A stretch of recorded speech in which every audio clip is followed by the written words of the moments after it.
नमस्कार दोस्तों, यदि किसी किसान के पास पानी नहीं है यानी रेनफेड एरिया है या ड्रॉट प्रोन एरिया है, वहाँ के लिए बड़ी गजब की फसल है ये तारामीरा। और खास बात ये है कि न इसमें पेस्टिसाइड की जरूरत है, न इसे देखभाल की जरूरत है और पैदावार सरसों के लगभग बराबर आती है और लाभ तो कई बार उससे ज्यादा मिलता है। इसकी पूरी जानकारी देंगे। मेरे साथ हैं डॉक्टर मनोहर राम चौधरी जी। इस वक्त मैं हूँ एसकेएन एग्रीकल्चर यूनिवर्सिटी के कैंपस में जो जोबनेर में स्थित है और इसी यूनिवर्सिटी में डॉक्टर साहब all India coordinated research project के इंचार्ज हैं जो तारामीरा पर विशेषकर काम कर रहे हैं और इन्होंने एक वैरायटी भी डेवलप की है जो कि किसानों के लिए बहुत लाभकारी साबित हो रही है। तो तारामीरा की विस्तृत जानकारी लेंगे डॉक्टर साहब से। इसमें डॉक्टर साहब हर तरह की आपको जानकारी देंगे। ये वीडियो देखने के बाद इसके बारे में आपको पूरी नॉलेज होगी और फिर आप सूखे में इस फसल को उगाकर अच्छा लाभ ले सकते हैं। तो चलिए शुरू करते हैं। टेक्निकल फार्मिंग चैनल को सब्सक्राइब करें और बेल आइकन भी दबाएं ताकि आगे आने वाले वीडियो की नोटिफिकेशन आपको मिलती रहे। डॉक्टर साहब, आपका कहना है कि ये ऐसी फसल है जिसको पानी की ना के बराबर जरूरत है। कितना पानी चाहिए और क्या तरीका है उगाने का इस क्रॉप को? देखिए किसान भाइयों, ये हमारी तारामीरा एक फसल है जिसको पानी जो है वो रबी की फसलों में हम कहें तो ये ड्रॉट टॉलरेंट क्रॉप है। इसको उगने के लिए पानी की ज़रूरत पड़ती है, यानी हमें एक इरिगेशन भी हमारे पास में है तो हम पलेवा करके इसको बो देते हैं। और हमारे राजस्थान में ये प्रैक्टिस है कि सितंबर के लास्ट वीक में या अक्टूबर के फर्स्ट वीक में यदि बरसात हो जाती है तो पूरे एरिया में हमारे यहाँ पे जिन किसान भाइयों के पास बिल्कुल पानी नहीं है वो सभी तारामीरा की सोविंग करते हैं। और इस फसल को बोने के लिए हमें एक इरिगेशन की ज़रूरत होती है। यदि बारिश हो जाती है तो उसमें भी इसको बोया जा सकता है। और एक बार बोने के बाद में यदि ये इसका जर्मिनेशन हो जाता है, ये उग आती है, तो उसके बाद में इसको एक भी पानी की ज़रूरत नहीं है। जैसी ज़मीन है हमारे पास में, हमारे यहाँ राजस्थान में सारे किसान भाई इसको बोते हैं। और उसके बाद में मावट हो जाए तो सोने पे सुहागा है। बाकी ये एक ऐसी फसल है जो बिना पानी के भी प्रोडक्शन होती है। और ये है हमारी तेलीय फसल जिसका तेल हमारे यहाँ पे कॉस्मेटिक में और जितनी भी हमारी लुब्रिकेंट इंडस्ट्री है उसके अंदर काम में लिया जाता है। और इस फसल के भाव सरसों के भाव के बराबर रहते हैं, कभी थोड़ा 100-200 रुपये ऊपर तो कभी 100-200 रुपये नीचे। तो ये फसल किसान भाई जिनके पास पानी की बिल्कुल सुविधा नहीं है उन किसान भाइयों के लिए एक वरदान फसल के रूप में है। तो इस फसल का हमारे यहाँ जोबनेर कृषि विश्वविद्यालय से 5 किस्में विकसित की गई है और वो पांचों किस्में मॉडरेटली से लेके हाईली ड्रॉट टॉलरेंट है, यानी वो सूखा सहन करने की क्षमता रखती है। तो वो पांचों किस्में सभी किसान भाइयों के लिए मैं बता दूं, हमारे यहाँ पे एक सबसे पहली किस्म थी करण तारा, दूसरी नरेंद्र तारा, जोबनेर तारा, ज्वाला तारा और अभी रिसेंटली रिलीज हुई है कृष्णा तारा। तो इन सारी किस्मों का बीज किसान भाई उपयोग करके इस फसल को उगा सकते हैं। तो आपने यहाँ 5 किस्में विकसित की हैं जोबनेर में एसकेएन कृषि विश्वविद्यालय में। तो ये पांचों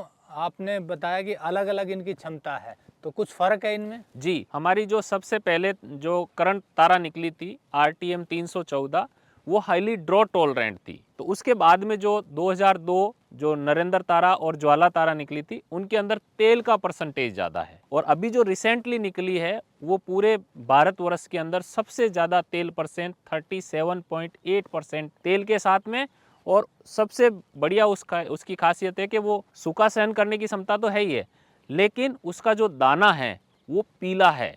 तो उस पीलेपन के कारण उसमें काला दाना नहीं होने की वजह से किसानों द्वारा भी उसको बहुत पसंद किया जाता है। और मंडी के अंदर भी जो व्यापारी वर्ग है उसके पास में भी ये अच्छे भाव में बिकती है। यानी कि जो कृष्ण तारा आपकी वैरायटी रिसेंटली लॉन्च हुई है उसमें तीनों चीजें हैं, ड्रॉट टॉलरेंट भी है, तेल भी उसकी में अच्छा मात्रा में है और वो दिखने में भी बहुत अच्छी है, दाना भी उसका अच्छा है, चमकीला दाना है, मतलब उसमें ब्लैक दाना कम है। तो उसकी वजह से उनको किसान भाइयों को भाव भी अच्छा मिलता है उसका और उसमें से तेल भी नेचुरली अच्छा ही निकलता है। तो डॉक्टर साहब आपने बताया ड्रॉट टॉलरेंट है, तो एक बार सिंचाई में कितना पानी चाहिए और बाद में यदि जरूरत पड़ती है तो कौन सी वैरायटी को? देखिए, इस फसल के अंदर इसको उगने के लिए पानी की जरूरत होती है। उसके बाद में जो भी जमीन में कंजर्व मॉइस्चर है उसका उपयोग करता है, क्योंकि इसमें टेप रूट सिस्टम है। इसकी रूट बहुत लंबी जड़ अंदर तक जाती है और चारों तरफ जितना भी मॉइस्चर होता है उसको ले लेती है। और यदि किसी किसान भाई की जमीन बिल्कुल सैंडी सॉइल है और उसके अंदर वाटर होल्डिंग कैपेसिटी नहीं है, तो उस किसान भाई को एक बार लाइट इरिगेशन, जिसको हम लाइफ सेविंग इरिगेशन कहते हैं, उसके जीवन को बचाने के लिए वो एक इरिगेशन दे सकता है। लेकिन जहाँ काली ज़मीनें हैं, जो लोमी सॉइल हम बोलते हैं, उस ज़मीन में बिल्कुल पानी देने की ज़रूरत नहीं है। इसकी जो क्षमता है वो पूरा वाटर होल्डिंग जो किया हुआ है ज़मीन के अंदर मिट्टी के द्वारा, उसको सोख लेती है और इसको एक भी पानी की ज़रूरत नहीं है। मतलब डॉक्टर साहब ये हुई कि बिल्कुल बालू मिट्टी है तो बीच में एक पानी की हल्के लाइफ पानी की सेविंग जरूरत, इरिगेशन दे सकते हैं यदि हमारे पास में है तो। यदि हल्का पानी उपलब्ध है तो वो देना पड़ेगा। नहीं तो अगर काली मिट्टी है और वहाँ पानी का कोई और साधन नहीं है और बारिश के बाद ये अगर बो दी जाती है तो फिर पानी नहीं चाहिए। फिर पानी नहीं चाहिए। और मैंने बताया कि यदि माहवट जनरली होती है हमारे, और एक माहवट हो जाए तो सोने पे सुहागा है, ये सरसों के बराबर प्रोडक्शन देती है। अच्छा, प्रोडक्शन की आपने बात की, सरसों के बराबर। जो आपकी 5 वैरायटी है उनमें क्या क्या प्रोडक्शन की है एक सर, सबसे पहले जो वैरायटी थी हमारी 314, उसका 10 से 12 क्विंटल पर हेक्टर यील्ड थी। उसके बाद में जो नरेंद्र तारा आई थी उसकी 14 से 15 क्विंटल है। और अभी जो रिसेंटली लॉन्च हुई है उसकी 13 से 16 क्विंटल तक पोटेंशियल यील्ड है हमारी। यदि किसान भाई पूरे पैकेज ऑफ प्रैक्टिस को फॉलो करते हुए एक लाइफ सेविंग इरिगेशन दे देता है तो इसकी यील्ड 20 कुंटल तक जा सकती है। हमारे यहाँ पे रिसर्च के अंदर हमने कई बार ये यील्ड प्राप्त की है, 20 कुंटल पर हेक्टर। अगर एकड़ की बात करें तो 20 मन हो गया। हाँ, 1 एकड़ की बात करें तो किसान भाई 20 मन पर एकड़ के हिसाब से इसका प्रोडक्शन कर सकता है, अच्छी पैकेज ऑफ प्रैक्टिसेस को यूज करके। दूसरी, हमारे यहाँ राजस्थान में ये देखा गया कि इस फसल को बोने के बाद में किसान भाई न तो इसको कोई गाय वगैरह खाती है, न नील गाय खाती है, और किसान बो करके वापस लास्ट में इसको हार्वेस्ट करने के लिए जाता है। मतलब इसकी कोई खतरा भी नहीं है पशु से या इस तरह से? कोई भी न नीलगाय खाएगी न दूसरे कोई पशु इसको खाएंगे, क्योंकि इसका जो पत्ता होता है वो कड़वा होता है। किसान भाई जो इसकी खेती करते हैं उनको इनिशियल स्टेज पे जो छोटी फसल जब रहती है, बिल्कुल पत्ते में रहती है, उस टाइम कड़वापन कम रहता है, तो शुरुआत में थोड़ा सा इसका ध्यान रखना पड़ेगा। उसके बाद में जिन किसान भाइयों के यहाँ पे चारों तरफ बाउंड्री नहीं की हुई है, खुले में खेत है या रोड के आसपास है, तो वो सब लोग तारामीरा लगाते हैं। पैदावार अगर सरसों से तुलना करें डॉक्टर साहब कितनी रहती है सरसों की प्रति एकड़ की? इस समय मैं आपको बताऊं कि इसका प्रोडक्शन जो है वो सरसों के लगभग आ रहा है, और इसकी जो रेट अभी वर्तमान में चल रही है, सरसों से 200-300 रुपए पर क्विंटल एक्स्ट्रा मिल रहा है फार्मर को। जैसे अभी जब से सरसों के भाव डाउन हुए हैं तो सरसों हमारी 4700-4800 रुपए पर क्विंटल बिक रही है, लेकिन आज के समय में इसके भाव 5300 से 5400 रुपए पर क्विंटल है। यानी कि सरसों जितनी पैदावार है भाव उससे ज्यादा मिलता है और पानी की जरूरत नहीं है। बिल्कुल।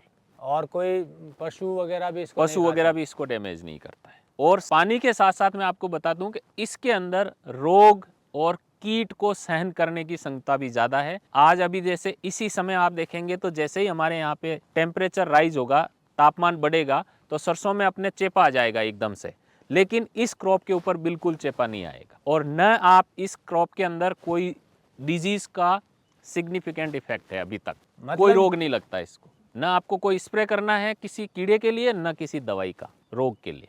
मतलब खर्चा इसमें सिर्फ बीजाई का है? बीजाई का खर्चा है।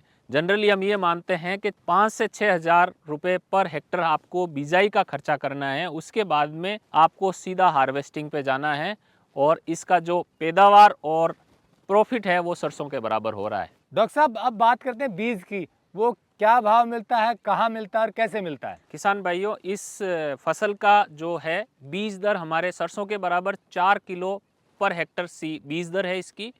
और इसका बीज हमारे सभी कृषि विश्वविद्यालय जो राजस्थान में है वहाँ पे सब जगह हैं। इसके अलावा राजस्थान स्टेट सीड कॉरपोरेशन जो हमारे यहाँ पे है उसके द्वारा इसका सभी हमारी 5 वैरायटियों का प्रमाणित बीज उसके द्वारा विक्रय किया जाता है। तो किसी भी रिटेलर के पास जाकर के हम इसका बीज प्राप्त कर सकते हैं।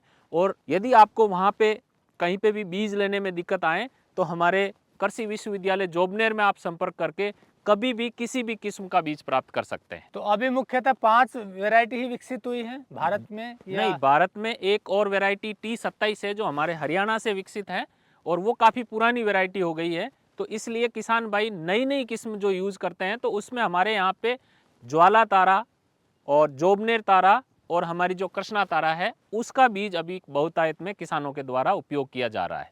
क्या भाव मिलता है डॉक्टर साहब ये बीज? जनरली हमारे जैसे पिछली बार 70 रुपए किलो के हिसाब से इसकी प्रमाणित बीज किसानों को वितरित किया गया था। अच्छा, बोने का सही समय और बता दीजिए डॉक्टर साहब। इसका सही समय जो है, यदि हमारे किसान भाइयों के पास में पानी की सुविधा बिल्कुल भी नहीं है, तो जो सितंबर और अक्टूबर के लास्ट में जो बारिश हो जाए, उस बारिश को, मॉइस्चर को, नमी को संरक्षित करके उसी में बोया जा सकता है। और यदि उसके पास में एक पानी जितना पानी है, तो वो अक्टूबर के फर्स्ट वीक, जो अक्टूबर का प्रथम सप्ताह है, उसमें लगाने पर उसकी सबसे ज़्यादा पैदावार प्राप्त की गई है।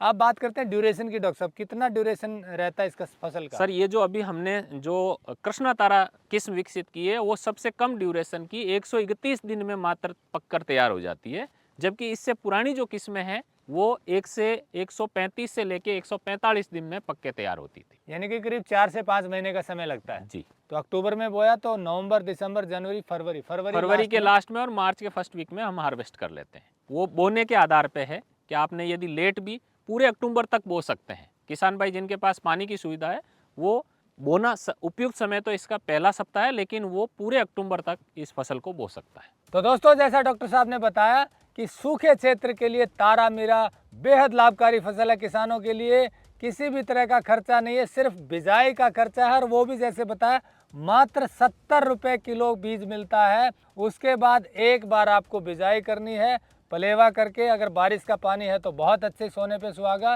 सैंडी सोइल है तो बीच में एक हल्की सी आपको सिंचाई और करनी है। और अगर ज़मीन आपकी मजबूत है, काली मिट्टी है, तो फिर भूल जाइए लगाकर और काटने जाइए, और फिर इसका सरसों के लगभग बराबर लाभ पाइए, या उससे ज़्यादा है, क्योंकि सरसों में तो खर्चा और ज़्यादा, इनपुट कॉस्ट ज़्यादा है इसकी तुलना में। इसका तो कोई खर्चा ही नहीं है, तो इस तरीके से ये सरसों से भी ज़्यादा लाभकारी है। और भाव की अब चिंता नहीं है, सरसों से ज़्यादा मिल रहे हैं क्योंकि इसकी डिमांड बढ़ रही है।